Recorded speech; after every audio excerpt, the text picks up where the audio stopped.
I wanted to take a minute to also introduce myself. My name is Jessica Crumbaugh.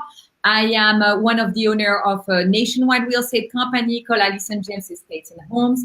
And our goal is to find a way to bring values to real estate agents, not just Allison James agents. We're talking about all agents out there, helping you bring you values without breaking the bank. And today we're talking about using affiliate marketing as a real estate agent. And we have Eric, who is a digital marketer who owns a digital marketing company in San Diego, California. Yep. Not just that, but his background is in real estate. So we love to have him every week to share with us some tips about marketing and digital marketing. So thank you very much, Eric, for being here today. Yeah, I'm glad I could be here. It's always a fun experience to get to talk to you guys and see what you're up to. Eric, let's get started. Can you tell us what is an affiliate marketing for a real estate agent? Yeah, there's a lot of different ways that you can take this. I think most people think of affiliate marketing as partnering with a company that you sell their product and you take a chunk of money, right? So if you're going to be an affiliate marketer for like a bike company, every bike that's sold that you help bring that client business, you probably get a chunk of that money. But with real estate, you're not really selling people's products. The way I wanted to talk about it today was helping you guys understand that there's tons of businesses out there that are people that know your clients before you do, right? So if you're selling homes in a local area, think about who you could work with in that community that probably gets to know your client before you even maybe know that they're selling a house, right? So we're talking restaurant owners, we're talking local car mechanics, we're talking contractors who get hired to come and speak to the homeowner about repairs around their house before they sell it. So these are the people that you can partner with in building those relationships back and forth between the two of you and getting more leads to potentially sell their house someday.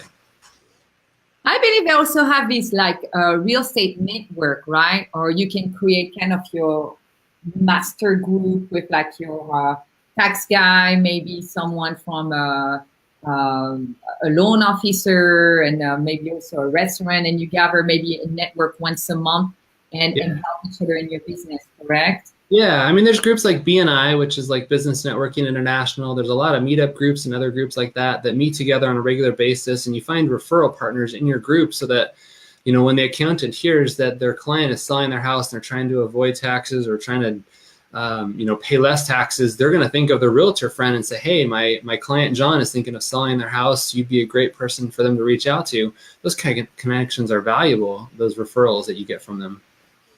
Now, there's a lot of businesses out there, and sometimes it could be hard for a real estate agent to figure out, okay, which businesses should I partner with? Can you help us out on that? Yeah, you bet. When you think about real estate, the obvious ones of mortgage lenders, title companies, anybody who has to deal with someone's financing, right? Their CPA, their tax attorney, all those kind of things. Those are the easy go-to ones. But obviously, if you did, we're talking about really a video show, somewhat like this, right? Some content that you can produce that's weekly. That's why Jessica does this, to help share content with all the real estate agents that follow Allison James. And think about that same way as a real estate agent. You have the opportunity to interview these professionals, get to know their business, network with their clients, and feed referrals back and forth to each other.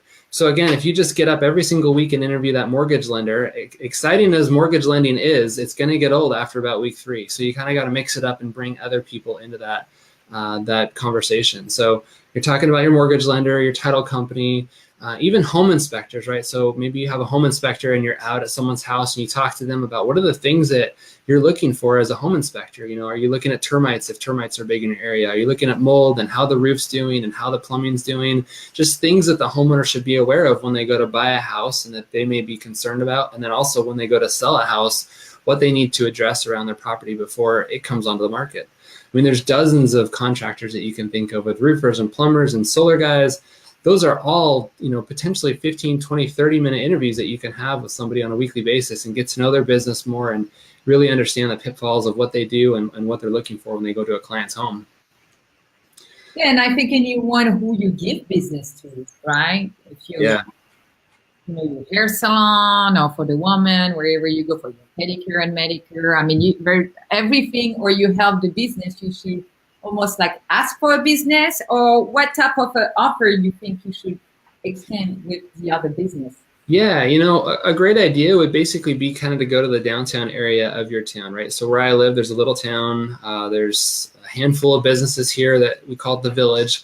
There's restaurants there. There's bike shops there. There's clothing stores, jewelry places, you know, nail salons. There's all sorts of little, some of them are boutiques, some of them are franchises, but there's tons of businesses down there. And all I have to do each week is go door to door and say, I'm a local real estate agent. I do a weekly show. We get hundreds or thousands or whatever it is viewers who watch our show each week.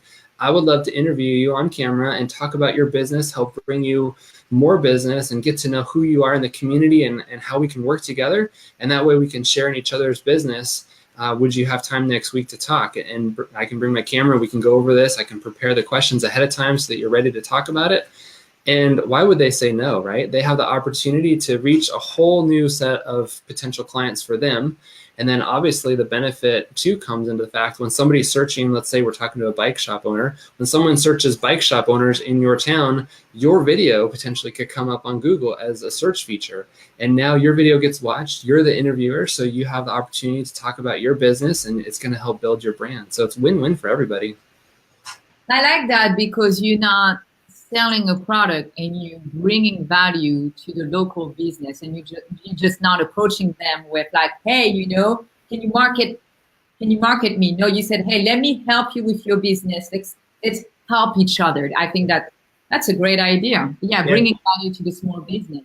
Yeah, if you just walked into that bike shop and said, hey, I'm a local real estate agent. I want to know who all your clients are and I'd love to sell them all a home. You're going to be out of that store before you know it. But if you try to help them, as they say at BNI, givers gain, if you're giving them business and helping promote their business, you're going to win. There's actually a real estate down here in San Diego who does this. He did it for 2 years straight. They produced 100 shows over those 2 years and they had over 1 million views.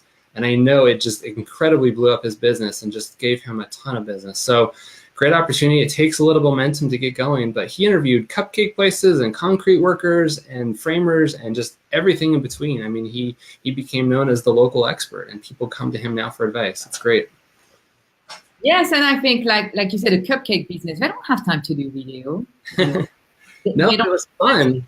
You give them that for free. They're going to share that video with all their clients, and now they can see your name as a real estate agent. Wow, no brainer. And it doesn't cost you anything. It's cheaper than leads, right? Yeah. And what if you even made a deal with a cupcake owner that said, look, I want to put a plug-in on my show that says anybody who comes in over the next week and mentions my name, I'll give them 25% off or a free cupcake or whatever. And then maybe you pick up the tab later, but it gives them business and they're going to be happy back and forth. So it might only cost you a little bit of money, but it's a great win-win for everybody.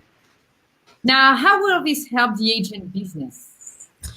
I think it's going to help you get found, right? Because people search for stuff. Right now, about 55% of the searches on Google are going to be video related. So we're talking about a YouTube platform, right? So every week you do your video. It could be 10 minutes, it could be 20 minutes, whatever you decide length of time. Maybe ask 5 or 10 questions, show some behind the scenes stuff of their restaurant or their store. That's what's fun, you know, getting to see the behind the scenes stuff that people don't see. If you put that on YouTube and title it properly and saying, you know, cupcake shop in San Diego or wherever you are, people are probably going to search cupcakes in San Diego when they're looking for their next gift for somebody. Your video is going to be top of the list because Google gives a lot of preference to local searches and to video. So right now you're getting good SEO traffic for free, by the way. And now when they watch this video, it's your branding. At the end of the video, all you have to do is say, look, my name's Eric Hammond. I'm a local real estate agent in this area. I sell homes throughout this area. If you're thinking of buying or selling, give me a call. Until next week, we'll see you then. You know, some kind of a good closing like that. You don't even have to sell yourself. Just bring up what you do. And then week after week, they're going to be, oh, what else does this guy talk about? What other shops around here is he interested in? Now, I know even myself, I'm guilty of it, not being a big fan of going live or doing video. It takes time, right? I know it took me like 2 years to say, okay, I'm going to start doing live video. I'm going to start doing live video. And I think it's still a big problem for real estate agents to say, hey, I'm going to start doing videos and have my YouTube channel. Now, if you're not ready to do videos to help the small business, do you have any other ideas for them? Maybe. So number one is you don't have to go live if you don't want to. You obviously can go and record it and then edit it on, even YouTube has a free video editor. So you can take out all the ums and weird stuff. Maybe you're reading your questionnaire in front of the screen and you put it down and ask the question, whatever it is. You can you can spend a couple minutes and edit it.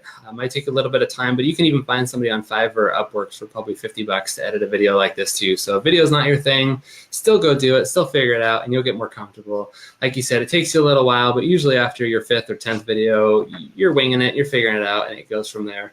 If you're not great with video and maybe you just don't love that feel, you know, obviously you can blog about things, you can write articles, maybe even do some type of audio, right, where you hold your phone and put it on the audio recording and you go and record something and then just have a picture of that bakery or that bike shop and then talk about it that way too. But the point is to get out there and be found when people search. So people are searching bike shops or cupcake shops or clothing stores. They're not searching who's the best realtor in San Diego. They're searching for these other things, and that's when you're going to get found. And the reality is, sometimes it's not about what you like, it's about what's work, and video is the future. It is. There's so much content. I was reading the other day, there's 500 million hours of video consumed every single day across America. So video is the place to be. If you're not comfortable with it, get comfortable with it. 80% of video, or 80% of online traffic will be video by 2020. So you guys have a year and a half to prepare. That's what we're doing right now, Eric. That's why we're here right now. Well, thank you. Any last minute tips for our agents who's listening to us right now? No, you know, I would just wrap it up in saying there's a lot you can do. Again, just go through the directory of your area, find what's going on. It doesn't even have to be stores, right? It could be local stuff. During the summer, Memorial Day is coming up next 2 weeks. Go interview the people who are running the Memorial Day parade. Go find state parks to interview the rangers. Go find just local things that families want to do. I mean, the other day, my family and I, we wanted to go on a hike in the area. So we put hikes in Oceanside, and I found all these videos from people who are, you know, doing these fun videos about local things that you can do. And they had thousands of searches and watch times just because they have a good hashtag and a good title to be found, you know? So be creative, go find fun stuff in your area, make it fun and interesting, and you'll do really well. It's a long-term strategy, but it works really well if done right. Thank you, Eric, and thank you again for being with us this week. You bet. Glad to be here. Thanks for following, guys. Bye-bye.